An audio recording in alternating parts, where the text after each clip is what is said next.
evening, Monday Morning Quarterback, episode 74. Been gone for a couple weeks and got a special guest tonight. Dave Sharpley is here from Sharp Advantage Safety Products. So he's going to talk to us a little bit about some of the new products he has, trying to keep race car drivers safe, as well as answer any safety questions you have. And so that'll be a good asset for all of our normal listeners. I'm not a safety expert. I try to build as safe a race car as I can. But Dave, he eats, breathes, and sleeps safety the way we do suspension. So excited to have Dave here with us tonight. So since we were with you guys last time, we got a really big win at the BC 39 with Zeb Wise. Super special anytime you can win at the Motor Speedway. Extra special getting to see a kid like Zeb do it, who we've built shocks for since his early days in quarter midgets, and getting to see him win at the Battle at the Brickyard quarter midget race, and then now win at the dirt track at the Speedway. That was really a cool deal. Clausen Marshall swept the podium, so it was a podium sweep for us. So really special night there. And then this weekend, Kyle Cummins went 7 for 7 at Hobstadt, which is like unheard of. So undefeated at that track this year, and that includes a sprint week win, the Hobstadt Hustler, which was last Saturday, 10,000 to win.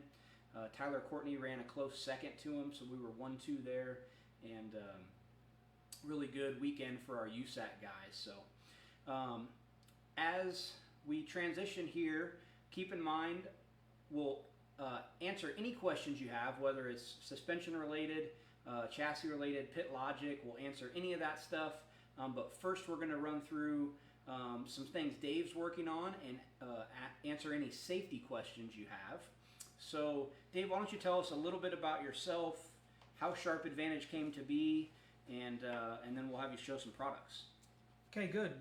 Sharp Advantage came to from some accidents that a good friend of mine had on the World of Outlaw Tour, and after he got into his wreck, he just asked me, would we be interested in building a seat insert for a sprint car? So that was our first kind of signature product that we took on, and we started from there. And then after that, in the last few years, we've started trying to broaden our product line a little bit with some different products, with our carbon knee guards, our radial holders, switch and receiver, and of late, we've been trying to do some different things with our newest product, which is called the Seatbelt Buddy, which we'll show here in a few.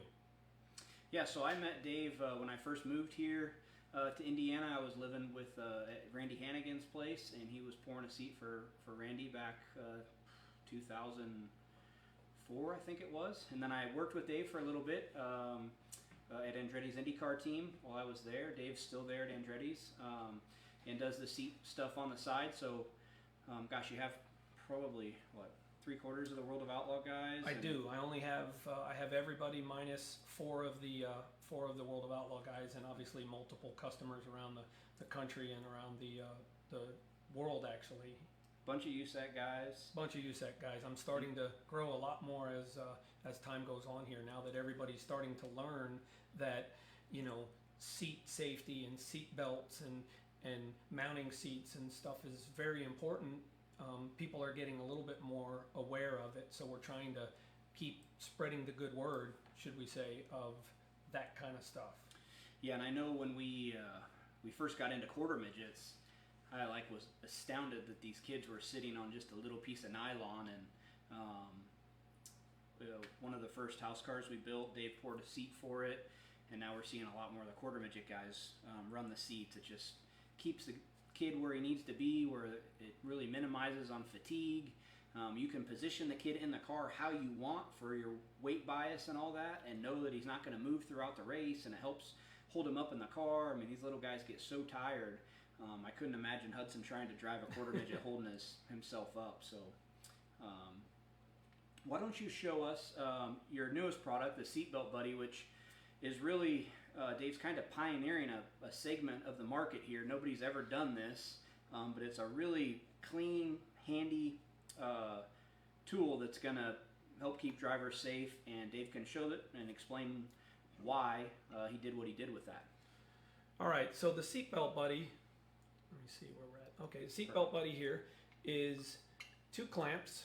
You can see the 2 clamps here, which captivates the seatbelt and stops the seatbelt from moving laterally this way on the tube. Without these, obviously that seatbelt could slide left and right as much as it really felt like it should.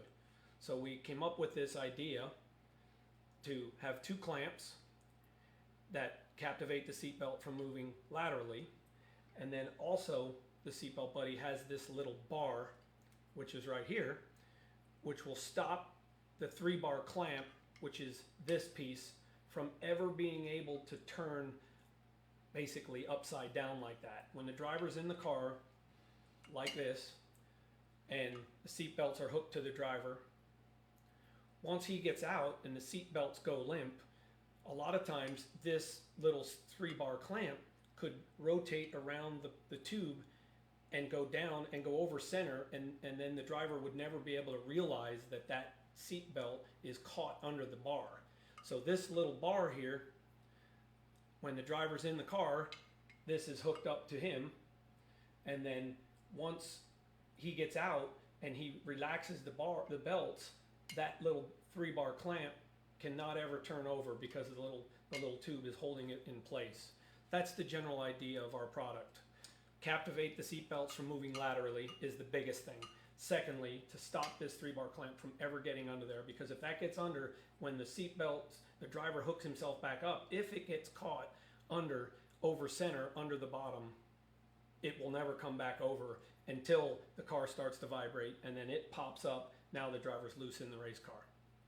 Yeah, so basically without that bar, this can rotate under center. The guy tightens himself in the car, he thinks he's tight, and then when the car gets to jostling around, it rotates back, and now the driver's loose in the car. So you make this in a couple different sizes, correct? Correct, yes. I forgot to mention that. This is a 2-inch seat belt, 2-inch wide, and some people have 3-inch seat belts, so that when we order the part, we order it either with a 2-inch or a 3-inch seat belt. And then this piece, I have 2 different sizes as we speak. I have 1 3/8, which is normally for the hip rail on most current sprint cars. And then I have 1-inch clamps of these, which does behind the shoulders on most sprint cars, most midgets, and 600 minis. So that's right now. That's our options that are available for the seatbelt buddy. So as we're looking at one of the next products that you brought in to show, your carbon double-sided knee guard, it got me thinking, and I've heard it from a lot of kids, especially these outlaw kart kids, and now some of the micro guys, that the padding that you do on this is similar to the padding you're doing on the head surround. So talk a little bit about what you've been doing for guys padding on their head surrounds on their seat or their headrest to help the drivers out. Yeah, that's a tough subject, because a lot of times when you get a seat from your seat manufacturer, there's foam on that headrest, and that headrest nowadays there's a lot of different pieces of foam that you can use on there, and using a generic piece of foam really isn't the way to go. So there's different compounds of headrest padding that we try to use. You know, it's the same stuff that we use in our CNC seats, and then we use some denser foam as it gets closer to your head. That way, it's as the driver's head does make contact, whether it's on a rough racetrack or if it's on, just a smooth racetrack, and the guy's head's bouncing back and forth. The denser foam up against the driver's head will really, really help stop any kind of rebound that wants to smack the driver's head from one headrest to the other headrest, which in turn starts causing problems. And anytime a driver experiences a slapping of his head, and then after the race is over, they say, "Man, I really have a headache," or most people in dirt racing say, "Oh, well, I have a headache. Well, it's just from fumes, or it's just from from I got a headache. Well, a lot of times it's because your head is bouncing around and you're really trying to do somewhat of damage to yourself, and the head pad seems to be the core of the problem. Yeah, blurred vision's another one that I've heard is, you get on these rough tracks and the vibration from your helmet up against the hard headrest can cause blurred vision. So show us your knee guard, and you have a similar process with the foam there. My knee guard here is, it is double-sided, so this would be the driver's left knee. This would be around the center here where the steering gear comes up and the steering wheel hooks to. And then most knee guards that are on the market today are only this part. It doesn't have this other part, and that's, what we've done with it is we've made a right side knee protection, which really helps that, the right side is really, really open in most race cars. Yeah, now that we've went to a half box, there's a big cavity there. Right, the half box really makes it wide open on the right side leg. So we just tried to do a double-sided knee guard. Mounts quite easy. The half gear goes in here, and then the tube of the gear goes in this billet aluminum clamp that comes with it right when we sell it, and it mounts in your car in just a couple minutes. And obviously the foam that's on this is very similar to the foam that we use in every one of our seats or head pads, just to make it more comfortable for each driver. So any of the 40, 50 of you guys that are tuned in, if you've got questions for Dave, fire away. And then if you got any other racing questions, pit logic questions, that's what Monday nights are for. So happy to answer any of those questions for you guys. While we're waiting for some questions to come in, Dave, tell us where people can find your products, and if they wanted to get a custom seat done, kind of what that process looks like. Well, my first thing is, obviously, my website is sharpadvantagesafetyproducts.com. My telephone number's there and all my contact info. I have a little store there where you can buy my knee guards and my radio holders. I have a Facebook is Sharp Advantage Safety Products as well. I'm on Twitter at Sharp Advantage. I don't exactly know what that is. I don't know. At Sharp Advantage Safety Products or at Sharp Advantage? At Sharp Advantage, yeah. I'm not really good with all the social media stuff, but that's where Tina comes in. That's where my wife shows up. That's correct. But getting a seat done is fairly simple, as complicated as it sounds. It's fairly simple. We just we bring the car to my facility in Pittsburgh, and we set it down, and in a couple hours we have a seat poured. We make it as painless as possible, for each driver, and obviously, we've been somewhat successful, and we have a lot of customers around the country. And if you get to any of the outlaw races, you could probably pick any of the outlaw guys that you probably know their names, and you could go to their car and see our products and ask each driver. They'll tell you all about us. So first question is from our buddy Kevin Crum. And Dave, what's the number one safety item you see drivers or teams neglect, and what you would wish they would do different? Well, Kevin, that's a pretty broad question, because as I walk through the pits now, because of what I'm trying to do and how I'm trying to better the safety, I believe that any car that you're driving, if you're sitting in whatever you're sitting in, you need to be sitting in a custom insert. No matter where you get it or how you get it done, you need to have one. That's a big problem, because obviously of the shape of the seats nowadays, they're kind of square, and your driver's bottom and your driver's back, they're all not the same, and that's a big problem. As we go and we start learning more and more, and people start getting a little bit more educated, we see that people are getting now where it's like you guys go and you try to get a fresh engine, or you want to get your shocks tuned up. Well, when you get your shocks tuned up, why? Because that's part of the race car, so something that you can use to go fast. And I believe that seat inserts in the cars do a lot of things. They make you be safer, obviously, when you are crashing, and I think that you do get tied to the race car a lot better when you're locked into a seat insert properly, and I believe you can focus on the race, on what is in front of you, more than trying to hold yourself up in the seat. So anybody who knows my son Hudson knows that he is wild with a capital W. And his seat insert is so comfortable. Every time he got in that quarter midget this weekend and got strapped in, and you'd wait forever to get pushed off, he'd fall asleep. And then on the way home, he told my wife that his car seat wasn't as comfortable as his race car. So Harley Burns is asking head height in the car. I know in Australia they've got a head height rule that we don't follow here in the States for whatever dumb reason. But what's your recommendation as far as minimum head height? If I would have to say a minimum head height from the top of the cage of any car, I would say its minimum head height should be 2 inches. That's my opinion, from the top of the helmet to the top of the roll cage. 2 inches. That in Australia, I think Australia is it 2 or 3? It's 3. In Australia, it's 3. The big problem with keep dropping your head clearance, when you drop your head clearance, you keep dropping the seat down closer to the bar, which then starts causing another problem with the torque tube and clearance on the torque tube in the rear end, which is where the problem is headed in Australia, because they keep telling guys to move their seat down, and then when they do, then they start having problems with the seat smashing, the rear smashing into the seat. The cage isn't tall enough. They keep lowering the seat down, and now you don't have enough clearance. You get on a rough track, rear end's hitting the bottom of the seat.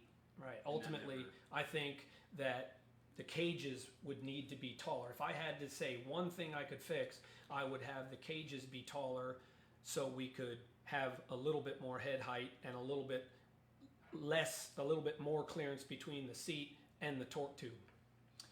So Jamie wants to know about rolling his excess seat belts. Is that safe, or should you cut it? And if you were to cut it, how would you recommend to cut it, or what would you? So I think that rolling the seat belt up is fine after it's ran through the 3-bar clamp. And I would say that once you get the belt through the 3-bar clamp, I would leave a minimum of 5 or 6 inches, just because of if you gain a little weight, or you get a different car and it's, the bar is in a little different spot. But rolling the seat belts is not a big deal behind the 3-bar clamp. And if you're going to cut it, you just cut it with the scissors, and then you just heat it up a little bit with a little bit of an open flame, which will then kind of, it'll kind of cauterize the edge of the seat belt, which will stop it from doing any fraying. Ryan Mitchell wants to say thanks for keeping his kids safe. And Nolan did a fair bit of crashing early on in his junior career, so he definitely kept him safe. But he's turned the corner. He's faster than heck now. So the guy with the seatbelt question is concerned with the excess belts getting caught in the moving parts. You should definitely roll them up if you're going to leave it. But as we try to lighten everything on the race cars, I've always cut mine, hit it with a lighter, like Dave said, to cauterize the end of that so it doesn't unravel. Because if you just cut it and then the belt starts to unravel, now you got a problem. So I would recommend to cut it, like Dave said, 5-6 inches of excess, heat it up with a lighter, and then you don't have to worry about that. And you can always roll that seat, that extra 5 inches. You can roll that up and either put some tape around it or a zip tie, and that would be fine. And it would save you from anything catching anything. Thanks for tuning in, Jimmy and Carbon Kenny. They're giving Dave a thumbs up. Brad Wyatt, do you make a seat pad that protects against vertebrae injuries related to compression? If you do or don't, what are your thoughts on them? And do those products create an issue with a void in the belts when they compress? So we talked a little earlier about Dave's kind of flagship product, the custom seat insert, and then I'll let him answer the question. So the question, Brad, the seat insert we do, yes, it does protect against vertebrae and compression issues. It's not a fix-all. There's nothing in this sport that we could say that is a fix-all. Racing is a dangerous sport. But our seats, I can answer both questions. Our seats are definitely, they're made out of crushable foam. And when they do crush, you're not going to have a seat belt coming loose because it crushes so minimally, because it takes only a tiny little bit of crush to take the pressure off of your spine to stop that spinal cord injury. So they do compress some, yes, but it's not like a piece of foam. It's crushable foam. It's not just foam like what you think of on a seat chair. Yeah, it's not foam you would be able to buy at a hardware store. Right, I mean, it's energy absorbent foam. Same thing with the IndyCar seats are made out of. I remember at one point you had a seat, maybe it was from Lasowski. Yes. And the whole bottom of the seat was caved in. And when you took the seat insert out, it had a little dent. That's right.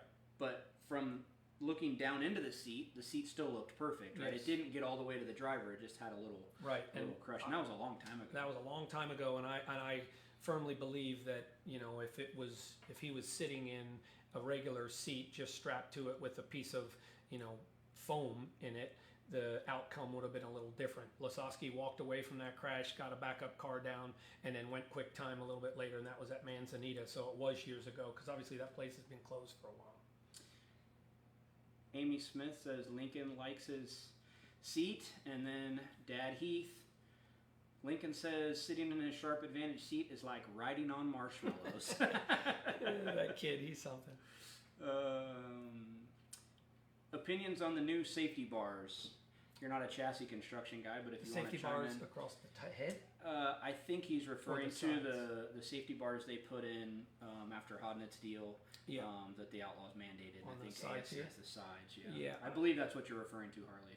But My opinion is, you know, I think it's a good addition because it does close up that opening in the cage. You know, I'm sure everybody has their own opinions about it. I think it definitely closes up the cage and stops that top rail that's, you know, up here on the cage from coming down on the driver. You know, obviously those kind of accidents are unfortunate, and you know, we had to do something to try and fix that problem, and that's what you know, the powers to be came up with. Would I do it differently? Not sure, but you know, I think that that's a good addition for this point of it to make sure that it doesn't happen again. Yeah, and everybody gets opinions. When we went from mid-rail cars to down-tube cars, you know, everybody thought they're going to be too rigid, and now it's just the industry standard. You know, 5 years from now, that's going to be the industry standard, or those safety bars. So the sport's never going to be totally safe. That's part of the lure for race fans and what makes these drivers daredevils and underpaid for putting their life on the line every night that they go out and put on a show for everybody. Would we like it to be safer? Absolutely. But there's just some risk involved. It's the same thing with football, what the NFL's going through. The athletes are bigger, faster, stronger. They can make better helmets, and the guys can wear more padding than ever, but you still are seeing head injuries. It's just the nature of our sport. Well, I can assure you at Sharp Advantage, you know, I love these cars and love, you know, this sport to the bottom of my soul. So every day I'm always trying to make something better, and you know, I'm doing everything I can to make it so the next guy doesn't get an injury, and you know, it's not always going to be that way, but I'm giving every effort that I can to make sure that anybody, whether they're customers of mine, see how we're doing it, and then they can kind of do it their way or hopefully come to us. But you know, the safety things that we have now, all the materials and all the pieces of equipment that are out there, they're available to everyone. And as long as everyone tries to do their best at it and takes the steps and goes to the right people, it will get better. We will have less injuries if we all keep just joining on that bandwagon. One last thing while I'm thinking about it that Dave didn't touch on with his seat inserts. There's a big difference between the type of seat insert you make and the two-part foam one. I think a lot of people are familiar with the two-part foam kits you can buy, the kind of do-it-yourself kit where you mix the two parts and you pour it in a bag and it grows really quick. And but there's a big difference safety-wise between the materials you're using in the two-part foam kit, if you want to explain that. Totally sure. The two-part foam is more of like it's the kits that are sold out there are more or less like a polyurethane rubber. So it's two parts, you put it together and mix it up for a minute or two, and then you pour it in the bag. If you gotta have to be careful, if you ask Sunshine Anybody knows Sunshine out there? Sunshine had a big problem with those. His mother seemed to miss the bag when he was pouring it on in the and poured it on his head and his fire suit and ruined all of it. And he had to cut a whole bunch of his hair off and throw this fire suit away. The 2-part foam is, in my opinion, is better than having nothing for sure. But the crushable foam, is designed for a seat. The polyurethane rubber is designed for an industrial huge operation, huge amount of different things, but it's really not made for a seat insert. So I'm using what I know is the best product that I can purchase and making the best product that I can. And as it evolves, I may change that. But for right now, if I'm going to use the best stuff I can, what I come to your shop or you come to my shop, what I show you, and we make your seat for your child or your son or daughter, that's the best thing that I know that I can buy at this point. So Ethan wants to know, how much room is there to lose weight after an insert's done? Yeah, well, I would say, if you're losing 50 pounds or 60 pounds or something, if you're losing 5, 10, or 15 pounds, like, you're not really going to notice it in the insert. So that's something we deal with the quarter midget kids a lot. When they start to grow, they gain weight, so we try to massage the seat just a little bit so we don't have to just sell the guy a brand new seat every year when his kid grows. So the losing of the weight, you got to lose a lot of weight before before you're going to know that you need to have something new. And then he wanted to know, is there a standard price to do like a LaJoy style seat headrest, or is that kind of they're depending on how it looks and what we have to do to it. The price ranges. I would say, Ethan, it's probably in the vicinity of from $75 to $150 to kind of dismantle that thing, redo it with proper foam. Some of our foam that we think is the best pieces to put on your seat. So that's a good number. I'd say between $75 and $150 to get it to where we feel it's going to be usable for you and safe for you to put around your head. So Rick, he's asking about flexibility in size and custom seats. My experience with the quarter midget stuff, Rick, is typically the kid depends on how fast he grows. Colin ran the same seats for 2 years. James ran his same seats for 2 years. I think most kids are going to get a couple years out of a quarter midget seat before they grow out of it. So there definitely is some room there where you can grow. You will get a couple years out of an insert for sure, no matter what age your kid is. They don't go through a growth spurt, I don't think, that like takes them from like one seat to the next seat like within a year's time. And we try to accommodate that as far as doing a little rework. We just did a little bit of rework on Ryan Mitchell's son. He was growing and he was there to buy a new seat insert, and we said, hold on a minute, let's just carve this a little bit so to save you. I'm not interested in buying in making people buy new seat inserts just because they're in my shop and I want to sell a seat insert. But we try to accommodate everyone and treat them fairly, and that's what we did with that situation. Carbon Kenny wants to know, is the headrest foam SFI certified? Yes, the headrest, Kenny, the headrest foam that we do use is SFI certified. It is the same headrest foam that you were using on your JL1 seats. Okay. Cool. Well, there's no other questions. We've kept Dave long enough. We hope you guys have a fantastic week. Good luck wherever you're racing this week. And be sure to tune in next week. We have an exciting program planned for you. So take care, guys. Thanks for tuning in. If we missed your question, comment, and we'll get it answered. Take care.